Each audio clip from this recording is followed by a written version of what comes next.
Growth hormone बहुत ज्यादा release हो रहा है। देखो हमने पढ़ा था कि आपका जब भी ग्रोथ हार्मोन रिलीज होता था वो क्या करवाता था, ब्लड के अंदर ग्लूकोज का लेवल को क्या करवा देता था, इंक्रीज करवा देता था। देन मैंने आप लोगों को अभी बताया कि आपका एपिनेफ्रीन जब भी ब्लड के अंदर ज्यादा होता है, वो इमरजेंसी कंडीशन में रिलीज होता है, वो भी ब्लड के अंदर ग्लूकोज के लेवल को क्या करवा देता होता है, ज्यादा करवा देता है। देन आगे कि ये देखो अगर बंदा ग्लूकोकोर्टिकोइड थेरेपी ले रहा है, मींस के स्टीरॉइड्स ले रहा है, तो देखो हमने पढ़ा था ना कि आपका जब भी कार्टिसोल आता होता था वो भी क्या करवाता होता है, ब्लड के अंदर ग्लूकोज के लेवल को ज्यादा करवा देता है। इट मींस कि अगर इनका भी लेवल चाहे कार्टिसोल का बढ़ जाए, चाहे एपिनेफ्रीन बहुत ज्यादा हो जाए, चाहे आपका ग्रोथ हार्मोन बहुत ज्यादा हो जाए, तो उन सब में आपको क्या मिल सकती है, डायबिटीज मिल सकती होती है, वही हाइपरग्लाइसीमिया वाला प्रॉब्लम मिल सकता है। देन हम बात करते हैं कि आपकी कॉम्प्लिकेशंस ऑफ डायबिटीज। देखो मैंने आप लोगों को बता दिया कि अगर आप उस चीज को ट्रीट नहीं करोगे, कंट्रोल नहीं करोगे, तो कौन सी कॉम्प्लिकेशंस आ सकती हैं। हम इतना डायबिटीज मतलब ग्लूकोज को ब्लड के अंदर कंट्रोल करके क्यों रख रहे हैं, उस चीज के बारे में बात करते हैं। देखो जब ये फॉर एग्जाम्पल आपकी ब्लड वेसल है, इसके अंदर क्या है, ये ग्लूकोज है। अब ये अगर आपका ग्लूकोज जो है बहुत ज्यादा हो जाए, तो ये मैंने आप लोगों को बताया ये क्या होता है, चिपचिपा होता है। तो ये क्या करना शुरू कर देगा, आपकी प्रोटीन्स के साथ अटैच होना शुरू कर देगा। तो ये फॉर एग्जांपल ग्लूकोज है, ये आपकी प्रोटीन के साथ अटैच हो गया, तो इसको हम क्या कहते हैं, ग्लाइकेशन। इस प्रोसेस को हम क्या कहते हैं, ग्लाइकेशन। और ये जो आपकी ग्लाइकेशन हो रही है, इसमें देखो मैंने कोई कहा कि कोई इंजाइम इसमें इन्वॉल्व है, नहीं है, तो इसको हम क्या कहते हैं, नॉन इंजाइमेटिक ग्लाइकेशन। मींस के किसी भी इंजाइम की एब्सेंस में हमारी जो ग्लूकोज है वो क्या हो रही है, प्रोटीन के साथ अटैच हो रही है। देन ये जो आपकी ये जो ग्लाइकेशन प्रोटीन्स बन गई हैं, फॉर एग्जांपल एक ये प्रोटीन है, एक मैं कहता हूं कि इधर प्रोटीन है, उसके साथ ग्लूकोज अटैच है। देन ये दोनों आपस में मिलना, देखो ये दोनों सारी चिपचिपी हो जाएंगी ना, तो ये आपस में मिलना शुरू हो जाएंगी। तो इसको हम क्या कहते हैं, एडवांस्ड ग्लाइकोसाइलेशन एंड प्रोडक्ट्स। इसको हम क्या कहते हैं जनाब, AGEs. Advanced glycosylation end products. तो ये आपकी एजिस बन जाएंगी। और ये जो आपकी एजिस है, अब इनकी वजह से पंगा हो रहा है आगे वाला। ये जो बात नॉन एंजाइमेटिक ग्लाइकेशन वाली थी, वो अब मैंने एक्सप्लेन कर दी कि आपकी ग्लूकोज बढ़ी है, जिसकी वजह से वो हर चीज के साथ चिपक रही है। अब इसमें दो कॉम्प्लिकेशंस आती हैं। एक आकी आपको पता है कि आपकी बॉडी के अंदर टू टाइप ऑफ वेसल्स होती हैं, एक आपकी स्मॉल वेसल्स होती हैं, एक आपकी क्या होती हैं, लार्ज वेसल्स होती हैं। आपकी जो स्मॉल वेसल्स होती हैं, इसको हम क्या मैं कह सकता हूं कि आपकी जो माइक्रो वेसल्स है, ऐसा ही है कि नहीं है। तो अब आपको इधर से ही तो एमसीक्यू आता है कि स्मॉल वेसल्स में जब आपकी नॉन इंजाइमेटिक ग्लाइकेशन होगी तो कौन सी कॉम्प्लिकेशन आएंगी, और आपकी अगर लार्ज वेसल्स में मतलब नॉन इंजाइमेटिक ग्लाइकेशन होगी तो कौन सी प्रॉब्लम्स आएंगी। अब उसको हम वन बाय वन पढ़ते हैं कि फॉर एग्जांपल जब आपकी स्मॉल वेसल डिजीज है, स्मॉल वेसल्स में आपकी ग्लाइकोसाइलेशन हो रही है, तो उसमें क्या प्रॉब्लम आएगा। आपकी जो स्मॉल वेसल्स होंगी ना, इनकी वॉल्स के अंदर आप इधर ये जो प्रोटीन है, इधर क्या होगी, ग्लाइकोसाइलेशन होगी। तो इधर आपकी ये जो वॉल है ना, इधर आपका ये डिपॉजिट होनी शुरू हो जाएंगी प्रोटीन्स। तो इसको हम क्या गए, हम क्या कहते होते थे, अगर आप लोगों को याद हो, तो आपकी जो आर्टरियोल्स होती हैं उनको ही हम कहते थे ना स्मॉल वेसल्स, ठीक है। और इधर क्या होनी शुरू हो गई है, आपकी प्रोटीन्स हायालिन डिपॉजिट होना शुरू हो गया। तो इसको हम कह सकते हैं आर्टेरियोस्क्लेरोसिस, आर्ट्रियोलोस्क्लेरोसिस, ऐसा ही है कि नहीं है। आर्ट्रियोलो, आर्ट्रियोल में हमने किसके लिए वर्ड यूज कर लिया, आर्ट्रियोल के लिए। और आर्ट्रियोल में इधर प्रोटीन डिपॉजिट हो रही है, जिसकी वजह से आर्ट्रियोल्स क्या हो रही है, हार्डन हो रही है। तो इसको हमने क्या कह दिया, आर्टेरियोलोस्क्लेरोसिस। और ये वाला जो मटेरियल है, ये क्या होता है, पिंक पिंक, बायोप्सी के नीचे का हमें क्या अपीयर करता है, पिंक। तो इस वजह से हमने क्या कह दिया, हायालिन आर्टेरियोलोस्क्लेरोसिस। अब आप लोग सोच रहे होंगे कि ये फॉर एग्जांपल जो पंगा हो गया नॉन एंजाइमेटिक ग्लाइकेशन की वजह से माइक्रो वेसल्स में, तो इसकी वजह से आगे प्रॉब्लम्स क्या आएंगे। तो यार ये आप देख सकते हो कि ये जब पंगा हुआ है ना, तो नॉर्मल वेसल फॉर एग्जांपल इस तरह थी, तो इसके अंदर इसका जो ल्यूमन था वो ज्यादा था, आप देख सकते हो। इट मींस कि इधर से ब्लड ज्यादा गुजरेगा, ऐसे ही है कि नहीं है। लेकिन ये वाली जो वेसल है, ये इसका ल्यूमन तंग सा हो गया, ऐसे ही है कि नहीं है। इट मींस कि अब इधर आगे जो भी ऑर्गन्स होंगे उनको कम ब्लड मिलेगा। Very important point. तो अब देखो फॉर एग्जांपल आगे आपकी आई है रेटिना है, तो अब रेटिना को जब कम ब्लड मिलेगा, तो अब रेटिना आपकी मतलब प्रॉपर दूसरा वो आपका जो देखने वाला काम है, फॉर एग्जांपल ये आपकी आई है, ठीक है। ये अगर आपकी आई है, तो ये आपका क्या होता है, रेटिना होता है, जहाँ पे आपकी सारी जनाब लाइट जाके पड़ रही होती है। देन इधर से ऑप्टिक नर्व क्या है कि ब्रेन की तरफ मैसेज लेके जा रही होती है, जहाँ पे आपकी सारी इमेज बन रही होती है। अब फॉर एग्जांपल आपका जो रेटिना है, इधर एक पार्ट होता है जिसको हम क्या कहते हैं, मैक्यूला। ये आपने इधर नहीं लिखा हुआ, मैक्यूला। ये मतलब समझो सेंट्रल पार्ट ऑफ रेटिना को हम क्या कहते होते हैं, मैक्यूला कहते होते हैं। अब जब आपका ये जो मैक्यूला ना, ये बड़ा मोस्ट इंपॉर्टेंट होता है रिगार्डिंग इमेज फॉर्मेशन। अब जब ये जो आपका मैक्यूला है, इसमें भी जाहिर सी बात है सेल्स होंगे, सेल्स को जिंदा रहने के लिए क्या चाहिए, ब्लड चाहिए। तो लेकिन अगर इसकी जो वेसल है उसकी क्या होगी, आर्टेरियोलोस्क्लेरोसिस हो गया। अब मैक्यूला को प्रॉपर ब्लड मिल सकेगा, नहीं मिल सकेगा। तो मैक्यूला को जब प्रॉपर ब्लड ना मिल रहा हो, तो इसको हम क्या कहते होते हैं, इस्कीमिया। जब किसी भी ऑर्गन को प्रॉपर ब्लड ना मिल रहा हो, उसकी वजह से प्रॉपर ऑक्सीजन ना मिल रही हो, तो उसको हम क्या कहते होते हैं, इस्कीमिया कहते होते हैं। अब ये जो इस्कीमिया, इसकी वजह से मैक्यूला क्या डैमेज हो जाएगा, मैक्यूला डैमेज हो जाएगा ना। तो क्या मैं कह सकता हूं कि इस्कीमिक मैक्यूलोपैथी, कह सकते हैं इस्कीमिक मैक्यूलोपैथी होगी। जब आपकी मैक्यूलोपैथी हुई, तो देखो मैक्यूला किस में इन्वॉल्व था, आपके देखने में इन्वॉल्व था। तो इट मींस कि अब बंदा देख नहीं सकेगा जब आपका ये डैमेज हो जाएगा। तो बंदे को क्या हो सकती है, ब्लाइंडनेस हो सकती है, वेरी इंपॉर्टेंट। इट मींस कि ये जो बंदा होगा उसमें क्या आपको मिल सकती है, ब्लाइंडनेस मिल सकती है। ब्लाइंडनेस क्यों मिल सकती है, क्योंकि इस्कीमिक मैक्यूलो, ये वेरी इंपॉर्टेंट एमसीक्यू, ये आपने अपनी बुक पे लिखना है कि जो डायबिटिक पेशेंट्स हैं उनमें जो ब्लाइंडनेस होने के ज्यादा चांसेस वो क्यों होते हैं, वो बिकॉज ऑफ इस्कीमिक मैक्यूलोपैथी होते हैं। ठीक हो गया। आई होप कि आप लोगों को ये समझ लगी होगी। असल में बेसिकली इसमें ना एक और भी काम होता है। ये मैंने आप लोगों को बता दिया बिकॉज ऑफ किसकी वजह से, ये आपका आर्टेरियोलोस्क्लेरोसिस की वजह से कम ब्लड जा रहा था। एक और भी काम होता है, फॉर एग्जांपल ये आपकी ब्लड वेसल है ना, ये रेटिना की फॉर एग्जांपल एक ब्लड वेसल है। तो इधर ब्लड वेसल में क्या होते हैं, इस तरह करके एंडोथेलियल सेल्स होते हैं। ऐसे ही है, ऐसे ही है कि नहीं है, ब्लड वेसल एंडोथेलियल सेल्स होते हैं। तो एंडोथेलियल सेल्स के दरमियान ना इधर पेरिसाइट्स होते हैं, इधर ये ना पेरिसाइट्स होते हैं।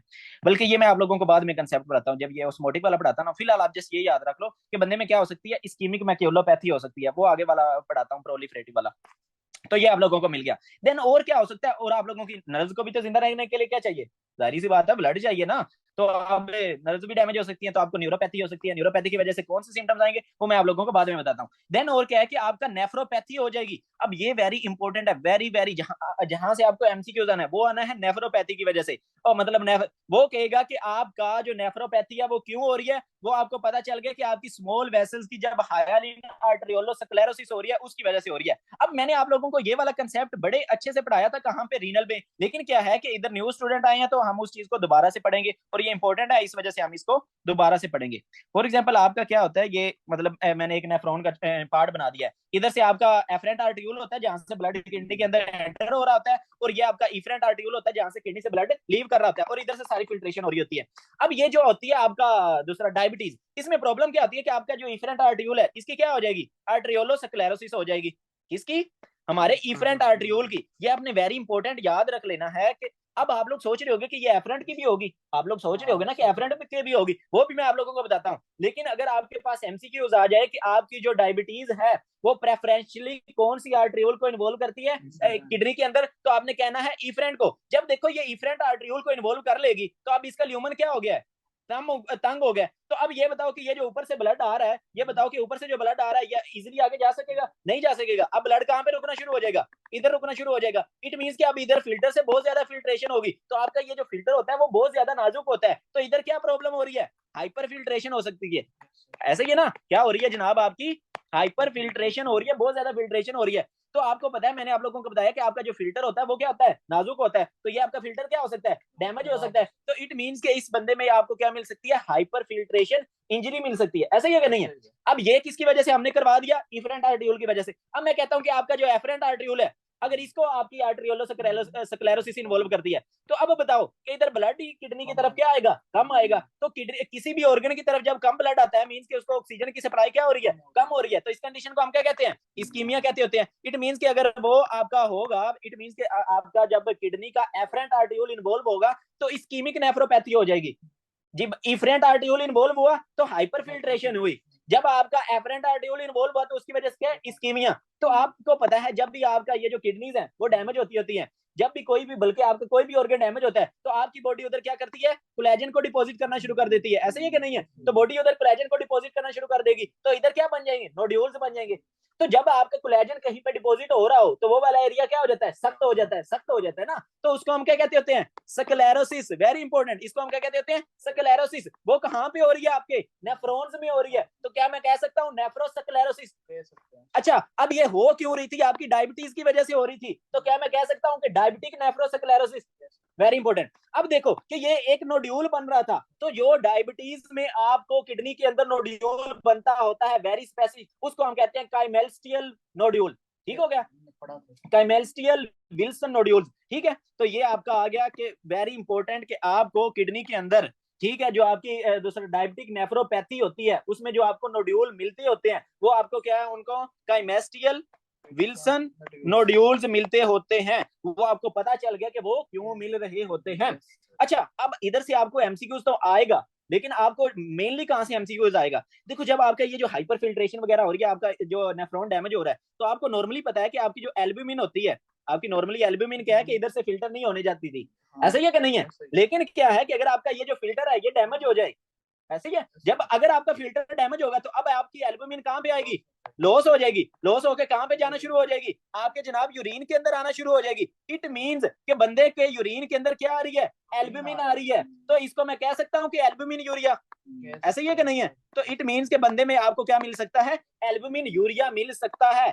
अच्छा, तो ये जो एल्ब्यूमिन यूरिया होता है ना, ये बहुत ज्यादा नहीं मिल रहा आपको। एल्ब्यूमिन यूरिया मतलब डायबिटीज में स्टार्ट वाली स्टेजेस में आपको ज्यादा नहीं मिल रहा होता, ठीक है। तो नॉर्मली हम क्या करते हैं कि हमारा वेरी इंपॉर्टेंट, अभी ना करो यूज। अच्छा देखो मेरी बात सुनो कि नॉर्मली क्या होता है कि हम यूरिन के अंदर प्रोटीन को डिटेक्ट करने के लिए क्या करते हैं, यूरिन डिपस्टिक करते होते हैं। यूरिन डिपस्टिक क्या, कि आपने बंदे का यूरिन लेना है, उसमें एक स्टिक सी होती है, वो प्रोटीन को डब्ल्यूबीसी, ठीक है, हर चीज को डिटेक्ट कर रही होती है। तो नॉर्मली हम वो चेक करते होते हैं यूरिन डिपस्टिक। लेकिन आप अगर डायबिटीज वाले बंदे का प्रोटीन यूरिया चेक करना चाह रहे हो स्टार्ट वाली स्टेजेस में, तो आपका प्रोटीन डिपस्टिक काम नहीं आएगा, क्योंकि ये जो एल्ब्यूमिन यूरिया हो रहा है ये बहुत कम हो रहा है। किसको हम कहते होते हैं, micro albumin urea, very important. इसको हम क्या कहते हैं, माइक्रो एल्ब्यूमिन यूरिया। और ये किस रेंज में होता है, 30 to 300, कितना, 30 to 300 मिलीग्राम पर ग्राम, ठीक है, पर ग्राम ऑफ दूसरा वो। और ये आपका हाँ यूरिन, तो ये आपको कितना मिल रहा होता है, 30 to 300 मिल रहा होता है। और वेरी इंपॉर्टेंट कि ये आपको कहां पे नहीं मिलता,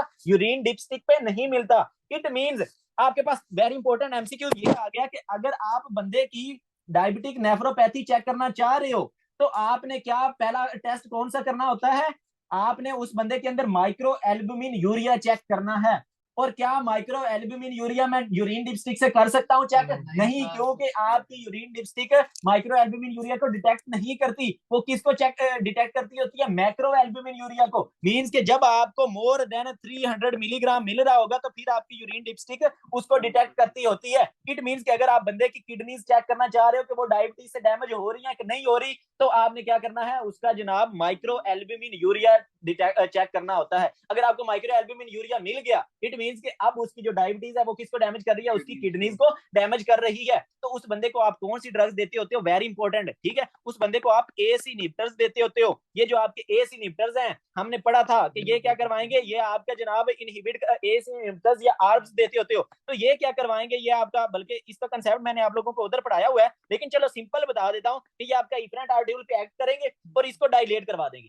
इफरेंट आर्ट्रियोल पे एक्ट करेंगे, इसको डायलेट करवा देंगे। जब देखो इफरेंट आर्ट्रियोल डायलेट हो जाएगा, अब इधर से ब्लड क्या कर सकेगा, इजिली पास कर सकेगा। अब बताओ हाइपरफिल्ट्रेशन इंजरी होगी, नहीं होगी।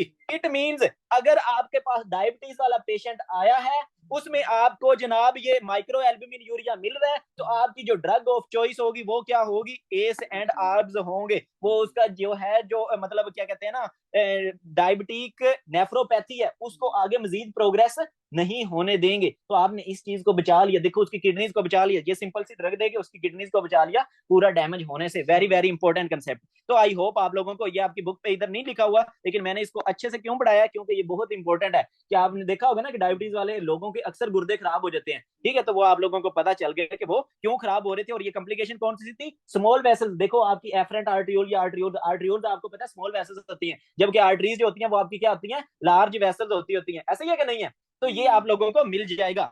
देन आ गया, अब देखो इधर तक हमारी बात होगी खत्म। देन आगे बात करते हैं, आगे आ गया हमारा large vessel disease. Large vessel disease means के अब आपकी लार्ज वेसल्स अफेक्ट हो रही हैं, ठीक है। लार्ज वेसल्स में क्या होता है, देखो हमने पढ़ा था कि जो आपका स्मॉल वेसल्स में होता है उसको हम आर्ट्रियोलोस्क्लेरोसिस कहते हैं, जबकि जब आपकी लार्ज वेसल्स तंग होना शुरू हो जाए तो उसको हम क्या कहते होते हैं, एथ्रोस्क्लेरोसिस कहते होते हैं। ऐसा ही कि नहीं है, उसको हम क्या कहते हैं जनाब, एथ्रोस्क्लेरोसिस। वो भी इसी पंगे की वजह से हो रही है, नॉन मतलब प्रोटीन आपस में चिपक रही हैं, जिसकी वजह से ये पंगा हो रहा है। आपकी जो इधर प्रोटीन जाके डिपॉजिट हो जाएंगी, वेसल्स तंग हो जाएंगी, तो इसको हम क्या कहते हैं, large vessel disease means atherosclerosis. तो आपकी लार्ज वेसल्स कौन सी होती हैं, आर्टरीज होती हैं। तो अगर फॉर एग्जांपल आपकी जो दिल की आर्टरीज होती हैं उनको हम क्या कहते हैं, क्रोनरी आर्टरीज। तो इट मींस के बंदे को क्या हो सकती है, क्रोनरी आर्टरी डिजीज हो सकती है डायबिटीज वाले बंदे को। इट मींस के जिस बंदे को डायबिटीज है उसका दिल खराब हो सकता है। कह सकता हूं ना, दिल कैसे खराब होगा, बंदे को क्या होता है, सबसे पहले एंजाइना होता है। ऐसे ही कि नहीं है। और यार चलो इस चीज को अच्छे से समझ लेते हैं, नहीं इसको अच्छे से समझो। फॉर एग्जाम्पल क्या होता है कि आपकी ये एक ब्लड वेसल है, ठीक है, ये दिल की वेसल है आपका, ये इधर से तंग हो गया, इधर एथ्रोस्क्लेरोसिस हो गया, इधर आपके सेल्स पड़े हैं, ठीक है। इन सेल्स को अब इधर से जनाब आपका ब्लड आ रहा था, अब बताओ कम ब्लड आएगा मतलब कम ऑक्सीजन आएगी। अब इन सेल्स को प्रॉपर ऑक्सीजन मिल सकेगी? नहीं मिल सकेगी। तो देखो आपके जो ऑक्सीजन, जब सेल्स को प्रॉपर ऑक्सीजन नहीं मिलती तो वो रोते हैं, तो आपको कैसे फील होता है? आपको पेन होती है। इट मींस कि शुरू वाली स्टेजेस में बंदे को क्या होता है? दिल की पेन होती है, हार्ट पेन होती है, तो उसको हम क्या कहते होते हैं? एंजाइना। उसको हम क्या कहते होते हैं जनाब? एंजाइना। तो शुरू में क्या होगा? बंदे को एंजाइना होगा। लेकिन क्या है कि एंजाइना अगर ये वाला आपका मतलब बहुत ज्यादा पंगा हो जाए, इधर थ्रोम्बोसिस हो जाए, पूरा क्लोट बन जाए, ठीक है, तो फिर क्या हो सकता है? बंदे को एमआई, मायोकार्डियल इंफार्क्शन। इंफार्क्शन कब कहते हैं? जब आपकी ऑक्सीजन बहुत कम हो जाए, सेल्स मर जाए, तो उसको हम क्या कह देते हैं? इंफार्क्शन कह देते हैं। दिल के सेल्स मर रहे हैं तो उसको हमने क्या कह दिया जनाब? मायोकार्डियल इंफार्क्शन कह दिया। इट मींस के दिल की क्या डिजीज हो सकती है? एंजाइना एंड मायोकार्डियल इंफार्क्शन हो सकता है उस बंदे के अंदर। आप लोगों को ये कंसेप्ट आ गया। देन आगे बात करते हैं। आगे आ गया कि उस बंदे को क्या हो सकती है? सेरिब्रोवैस्कुलर डिजीज। अब देखो मैंने अभी तो आप लोगों को बताया कि यही आप एग्जांपल समझ लो कि ये ब्रेन के सेल्स हैं। तो जब ब्रेन के सेल्स को प्रॉपर ऑक्सीजन नहीं मिलेगी तो जाहिर सी बात है वो रोएंगे। आपको मतलब पेन तो नहीं होगा, हेडेक वगैरह होगी। और उसको उस कंडीशन को हम क्या कहते हैं? ये जो एंजाइना है ना, इसका समझो अगर ब्रेन में एंजाइना हो रहा है ना, ब्रेन में एंजाइना नहीं, उसके लिए हम जो टर्म यूज करते हैं ट्रांजिएंट इस्कीमिक अटैक। इसको हम क्या कहते हैं?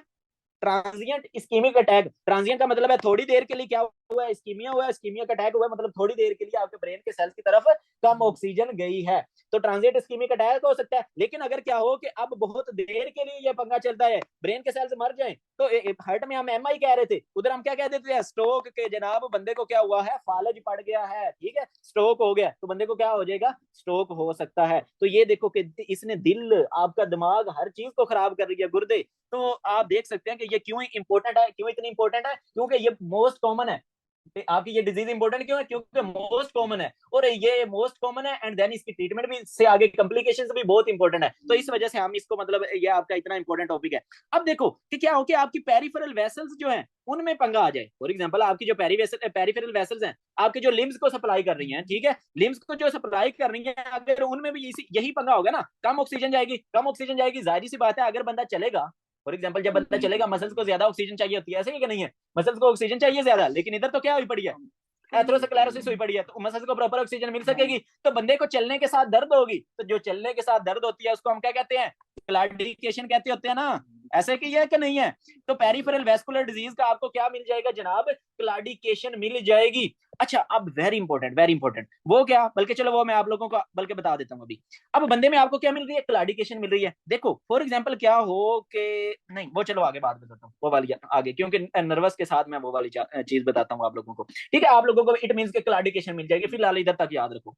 देन आगे तो ये देखो कि M I is the most common cause of death होती है इन लोगों में। मायोकार्डियल इंफार्क्शन जो है, आपके जो डायबिटीज वाले उनको दिल का अटैक और अल्लाह के पास चले जाते हैं।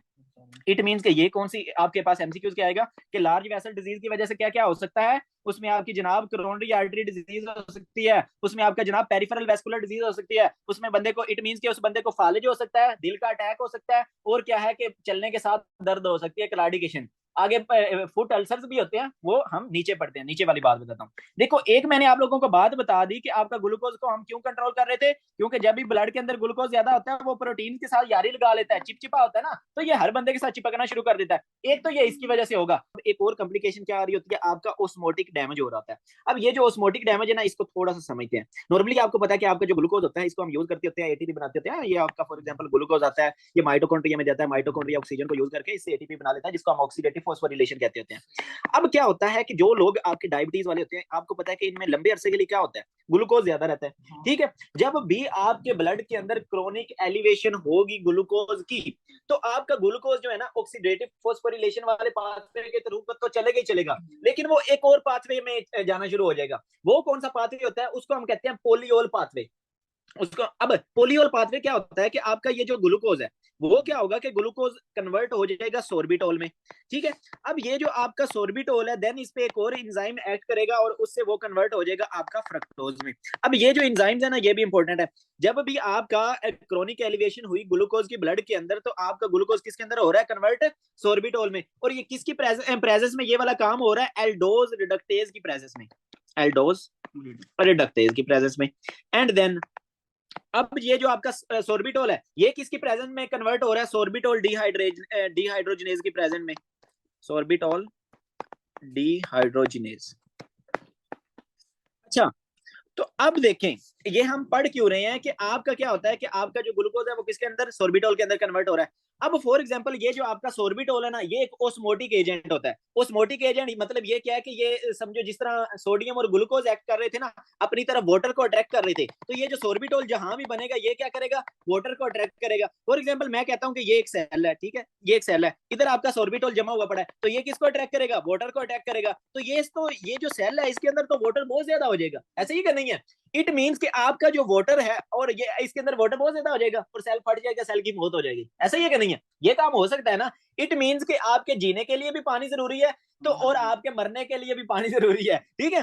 तो इसका आप ऐसे ही समझ लो कि आपने जो जिस तरह आप हो ना, आप पानी पी रहे हो, जिंदा रह रहे हो, आपको नहर के अंदर फेंक दी जाए तो आप क्या हो जाओगे, मर जाओगे, जाहिर सी बात है। तो यही हो रहा है कि आपका जो सेल के अंदर क्या हो रहा है कि जब बंदे के अंदर ब्लड के अंदर ग्लूकोज का लेवल ज्यादा हुआ तो वो कन्वर्ट होना शुरू हो गया सोर्बिटोल में, और ये जो सोर्बिटोल है ये क्या करेगा, अट्रैक्ट करेगा वाटर को, और ये जहां पे भी डिपॉजिट होकर वाटर को अट्रैक्ट करेगा, उधर से क्या करवा लेगा, वो वाला सेल की क्या हो जाएगी, मौत हो जाएगी, ये वाला काम। और इसका ये आपका जो सोर्बिटोल के पीछे वाटर आ रहा होता है, इसको हम क्या कहते हैं, इस अमल को ओस्मोसिस कहते होते हैं। इट मीन्स के क्या हो रहा है, आपका ओस्मोटिक डैमेज हो रहा होता है। तो यही चीज हम बुक से पढ़ते हैं कि आपका ओस्मोटिक सोर्बिटोल क्या हो रही है, अकामुलेशन हो रही है, कहां पे, ऑर्गन्स में। कैसे, आपका एल्डोज डक्टेज ये वाला काम कर रहा था ना, एल्डोज डक्टेज ग्लूकोज को कन्वर्ट करवा रहा था सोर्बिटोल में। और क्या अगर हो जाए फॉर एग्जांपल आपका डिक्रीज हो या एब्सेंट हो जाए आपका सोर्बिटोल डीहाइड्रोजनेज, मींस कि हमने ये जो रिएक्शन पढ़ा, हमने किसको इकट्ठा करवाना है, सोर्बिटोल को इकट्ठा करवाना है।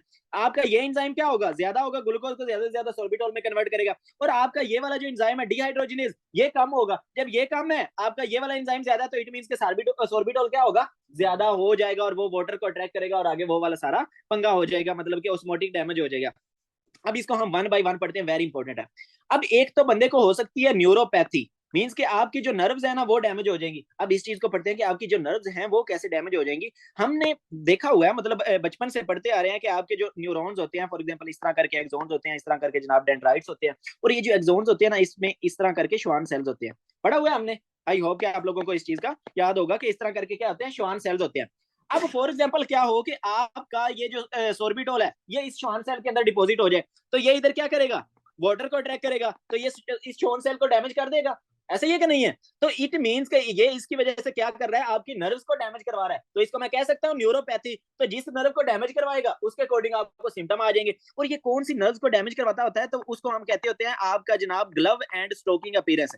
अब ग्लव एंड स्टोकिंग अपीयरेंस का क्या मतलब है, ग्लव्स हम कहाँ पे पहनते होते हैं, आपके हाथों पे पहनते होते हैं। इट मींस कि ये मेनली पेरिफेरल नर्व्स को डैमेज कर रहा है, तो इट मींस कि आपके हाथों की नर्व्स को डैमेज मेनली करेगा। और साथ में किसकी, स्टोकिंग हम किसको कहते हैं, आपकी जो लंबी सॉक्स होती है, या अक्सर आपने देखा होगा लड़कियों को पहने हुए, वो नीचे से स्किन भी नजर आ रही होती है, ठीक है, तो वो क्या होती है, आपकी स्टोकिंग्स होती हैं, ये लड़के भी पहनते होते हैं, वो लंबी सॉक्स जो होती है।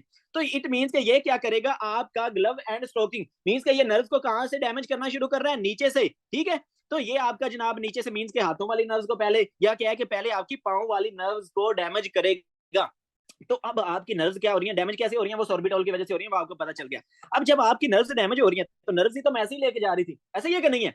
तो अब ये वाला जो बंदा है वो आपके पास कैसे, अक्सर आपने जो डायबिटिक पेशेंट्स हैं उनका आपने क्या सुना होगा कि मेरे हाथ पांव सो जाते हैं, हाथ मतलब इतना नहीं, लेकिन मेनली वो कहते हैं कि मेरे ना पांव सुते सुते रहते, मैंने महसूस नहीं होता कि मेरे नाल भी है कि नहीं है, ऐसे ही है ना, पंजाबी में ऐसे ही कहते हैं। तो इट मींस के इसकी वजह से क्या होगी, आपकी नंबनेस होगी, तो आपको क्या मिल जाएगी, उस बंदे के पाँव में नंबनेस मिल जाएगी। और क्या है कि वो आपको पेशेंट क्या करेगा कि मुझे पेन होती है, टिंगलिंग फीलिंग्स होती हैं, ठीक है, तो पेन होगी। और क्या है कि उसको सुइयां सी चुभेंगी, अक्सर रात को उनके ना पाँव में बड़ी बेचैनी सी रहती है, इनको हम क्या कहते होते हैं, पार एस्थेजियाज, इनको हम क्या कहते हैं, पार एस्थेजियाज, ठीक है। ये जो आपकी टिंगलिंग वगैरह फीलिंग्स हैं, या मतलब पाँव में इस तरह बेचैनी सी होना, इनको हम क्या कहते हैं, पार एस्थेजियाज। तो ये जो सारे पंगे हो रहे हैं वो आपको पता चल गया कि ग्लूकोज ज्यादा हुआ, वो आपका उसकी वजह से सोर्बिटोल बना, सोर्बिटोल नर्व्स के अंदर डिपॉजिट हुआ। फॉर एग्जांपल ये जो आपकी पाँव की नर्व्स की उसके अंदर डिपॉजिट हुआ, नर्व डैमेज होगी, तो आपको पता है जब नर्व डैमेज होती है तो बंदे को नंबनेस, पेन, पारेस्थीसिया वगैरह ये सारे प्रॉब्लम्स होते हैं। अच्छा, इधर तक हमारी बात होगी इजी सी।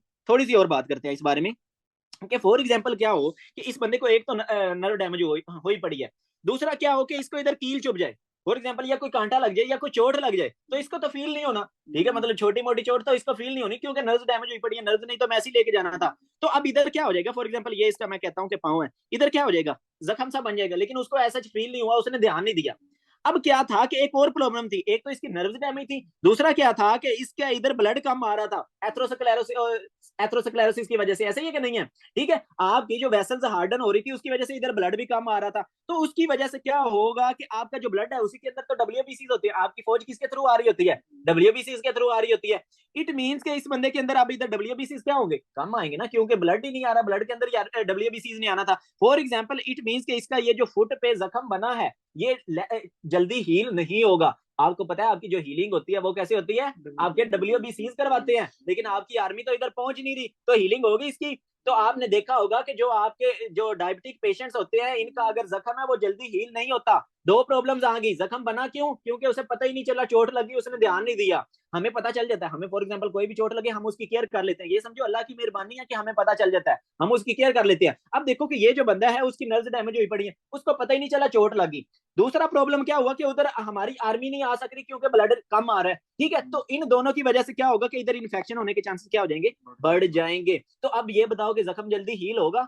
नहीं होगा। Very very important concept. तो इसको इट मींस कि आपका जो डायबिटिक पेशेंट है उसका क्या होता है, फुट का आपको बहुत ज्यादा ध्यान रखना पड़ता है कि उसको फुट पे कोई चोट ना लगे, और अगर चोट लग जाए तो उसको आपने जल्दी से जल्दी ट्रीट करना है। अब ट्रीट क्यों करना है? देखो इधर क्या होगी, इन्फेक्शन होगी, ये वाला सारा एरिया क्या हो जाएगा, नेक्रोज हो जाएगा, ये खत्म हो जाएगा। तो इसको हम क्या कहते होते हैं? गैंग्रीन कहते होते हैं। इसको हम क्या कहते हैं जनाब? आपका इसका गैंग्रीन मतलब ये सारा जो एरिया है वो क्या हो गया, नेक्रोसिस हो गया, डैमेज हो गया, खत्म हो गया। तो देन क्या करना पड़ता है आपको? इस अब देखो आप सेल्स नहीं तो उधर डाल नहीं सकते, तो आपको उसका फुट जो है वो रिमूव करना पड़ता है। इसकी क्या करनी पड़ती है? एम्प्यूटेशन करनी पड़ती है।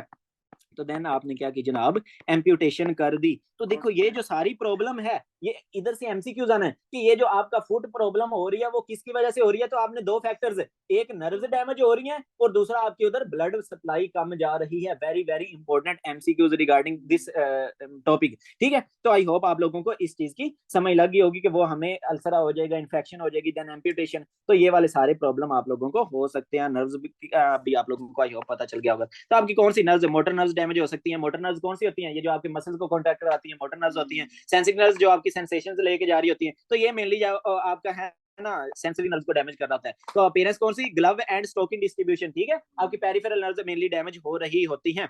मींस कि आपकी नर्व्स कहां से डैमेज होना शुरू होंगी? नीचे से ऊपर की तरफ आएंगी।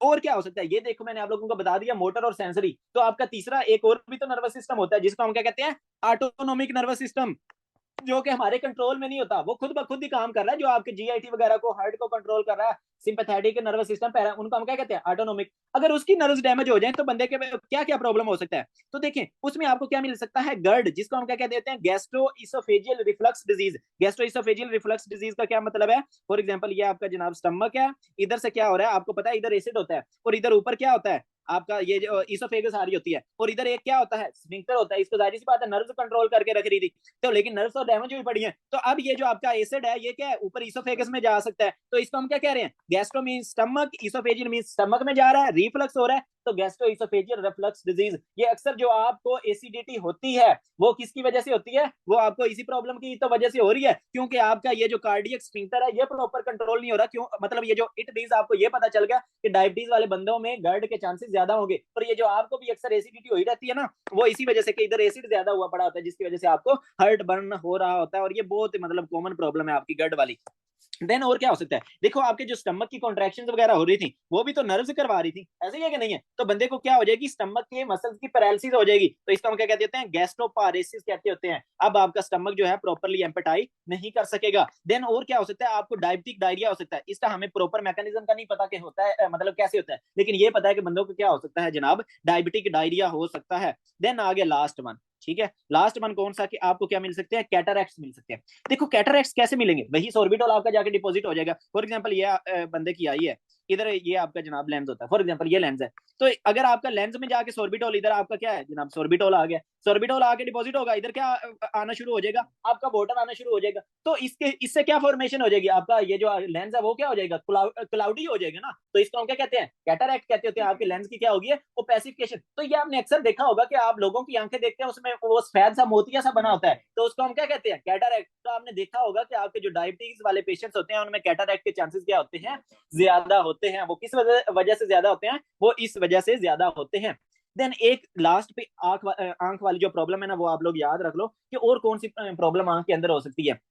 उसमें ना आपका फॉर एग्जांपल मैं आप लोगों को उधर समझा रहा था, फिर मैंने वो वाला रोक दिया था कि आपका ये फॉर एग्जांपल मैं आप लोगों को बता रहा था कि ये आपकी आंख की अगर वेसल्स है, तो इधर इस तरह करके क्या होते हैं, एंडोथीलियल सेल्स होते हैं। एंडोथीलियल सेल्स में ना इधर पेरिसाइट्स पड़े होते हैं, ये इस तरह करके ना पेरिसाइट्स पड़े होते हैं। अब फॉर एग्जांपल इधर आपका सोर्बिटोल आके डिपॉजिट हो जाए, ये वाले आपके पेरिसाइट्स आपके डैमेज हो जाए, तो अब क्या होगा कि आपकी इधर से वेसल डैमेज हो गई है, ठीक है, तो वेसल डैमेज हो गई है तो इधर से क्या हो सकती है, लीक हो सकती है ना। ऐसा ही है कि नहीं है, लीक होगी तो सारी सी बात है आपका ब्लड वगैरह वो सारी चीजें कहाँ पे आ जाएंगी, इधर आ जाएंगी ना। लेकिन लीक होने से पहले थोड़ी सी एक छोटी सी चीज याद रख लो, वो ये कि सबसे पहले आपका क्या होगा, आई में ये वाला प्रॉब्लम होगा, पेरिसाइट्स डैमेज हो गई, तो उससे सेकंड स्टेज क्या होगी, आपका ये वाली वॉल जो है वो इधर से लीक वीक हो गई है। जब वीक होती है वॉल तो वो क्या कर जाती होती है बाहर की तरफ, इस तरह करके एन्यूरिज्म हो जाती है। इट मीन्स के उस बंदे के अंदर आपको एक प्रॉब्लम क्या मिल गई, रेटिनोपैथी मिल गई, और क्या है कि आपको क्या मिल रहा है, एन्यूरिज्म मिल रही है। ऐसी है कि नहीं है, आपकी जो उधर की आई की आर्टरीज है उधर क्या मिल रही है, एन्यूरिज्म से मिल रही है। एंड देन और क्या हो सकता है कि ये जो एन्यूरिज्म आपको पता है इधर से वॉल वीक हुई पड़ी है, तो इधर से क्या हो सकती है, रप्चर हो सकती है। जब ये रप्चर होगी तो इधर से जो सारा ब्लड वगैरह वो सारी चीजें कहां पे आना शुरू हो जाएंगी, आपकी बाहर आना शुरू हो जाएंगी। तो इसको हम क्या कहते होते हैं, एक्सुडेट कहते होते हैं। ऐसा ही है कि नहीं है, तो इट मींस कि आपको क्या मिल जाएंगे, एक्सुडेट्स मिल जाएंगे आई के अंदर। ये समझो मैं ओप्था पढ़ा रहा हूँ, बड़ी मतलब आई के रिलेटेड जो इंपॉर्टेंट ओप्था है ना वो यही है कि आपको डायबिटीज में क्या मिल रहे हैं, एक्सुडेट्स मिल रहे होते हैं, एन्यूरिज्म्स मिल रही होती हैं, ठीक है। और क्या है कि आपका अब क्या होगा कि आपका जब ये वेसल्स डैमेज हो जाती है ना, फॉर एग्जांपल अब अगले सेल्स को प्रॉपर ऑक्सीजन की सप्लाई मिलेगी, नहीं मिलेगी ना। तो जब इस्कीमिया होता है ना हमारे कहीं भी, तो हमारे ये जो सेल्स मर रहे होते हैं ना, ये इधर से एक कोशिश करते हैं, वो कोशिश क्या करते हैं कि आपका ना इधर से ग्रोथ फैक्टर्स रिलीज करवाते हैं, जिनको हम कहते होते हैं वेस्कुलर एंडोथीलियल ग्रोथ फैक्टर्स। ये जो आपके ग्रोथ फैक्टर्स होते हैं ये क्या करवाते हैं कि फॉर एग्जांपल ये वेसल डैमेज हो गई है ना, तो मैं इधर नई वेसल्स बनवा दूं, मैं इधर क्या करूं जनाब, नई वेसल्स बनवा दूं। तो इसको हम क्या कहते होते हैं, प्रोलिफरेटिव रेटिनोपैथी। इसको हम क्या कहते हैं, प्रोलिफरेटिव रेटिनोपैथी। ये आपने अपनी बुक पे मतलब ये समझो मैंने ओप्टा पढ़ा दिया, इतनी डिटेल में मुझे जाना तो नहीं चाहिए था, लेकिन चलो मैं चला गया। प्रोलिफरेटिव रेटिनोपैथी कहते होते हैं, तो आपको ये भी मिल जाती है इस बंदे के अंदर। प्रोलिफरेटिव क्यों कहा, क्योंकि वेसल्स की प्रोलिफरेशन हो रही है, तो आपको जनाब प्रोलिफरेटिव रेटिनो। इट मींस कि आपको ये वाला जो बंदा होगा डायबिटीज वाला, क्या क्या चीजें मिल सकती हैं, अब मैं आप लोगों को आई के रिलेटेड क्या क्या चीजें मिल सकती हैं, आपको जनाब एन्यूरिज्म्स मिल सकती हैं, आपको जनाब एक्सुडेट्स मिल सकते हैं, आपको जनाब क्या मिल सकती है, प्रोलिफरेटिव रेटिनोपैथी मिल सकती है, ठीक है। तो आप इस चीज को, ये जो रेटिनोपैथी हो रही है, इस चीज को ट्रीट कैसे करोगे, ऊपर से रेडिएशन थेरेपी कर देते हो, वो जो वेसल्स नहीं बन रही है ना उसको आप खत्म कर देते हो, क्योंकि उससे बंदे की नजर खराब हो सकती है। तो आपने क्या किया, उन चीजों को खत्म कर दिया। देन एक लास्ट आपको क्या मिल सकते हैं, कॉटन वूल स्पोर्ट्स मिल सकते हैं। कॉटन वूल स्पोर्ट्स का क्या मतलब होता है, जिस तरह आपकी रुई होती है, कॉटन देखी होगी आपने कपास,